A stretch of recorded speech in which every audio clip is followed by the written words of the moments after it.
tasmalariga muhrlayotgan, esdalik uchun video tasmalarga yozayotgan, Bog'ot tumanida o'zining chiroyli xizmatlariga muxlislariga ega bo'lgan Yulduz Media professional video tasvirchi yigitlar hurmatlari uchun, rahbari Ergashjon akam hurmatlari uchun ham egilib ta'zim qilasiz.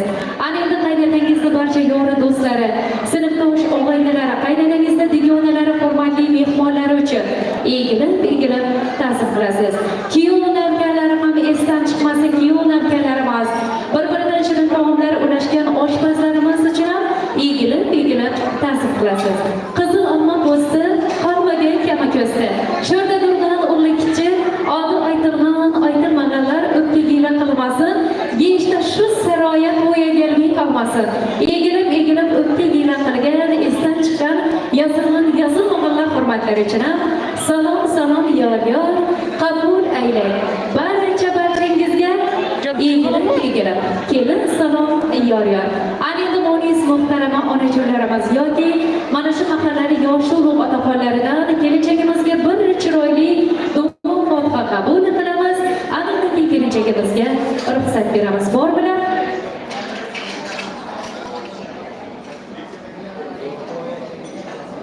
Akam to'ynaram kanaydan mut ko'tarib bindi. Muhtara yaxshi. Akam to'ynaram aytaman. يا أمي الحمد لله رب العالمين أعوذ بالله من الشيطان الرجيم بسم الله الرحمن الرحيم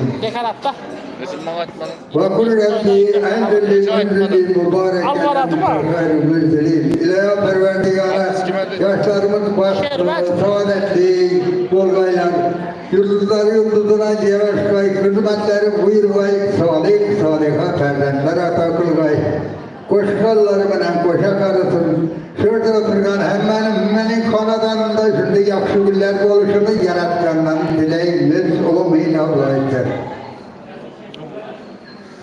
Katta rahmat. Qanday yaxshi niyatlaringiz, chiroyli duolaringiz ijobat bo'lsin. Mahallasi bir ibrat bo'ladigan, namuna bo'ladigan, ko'rgan insonni havasi uyg'onadigan oila qursin.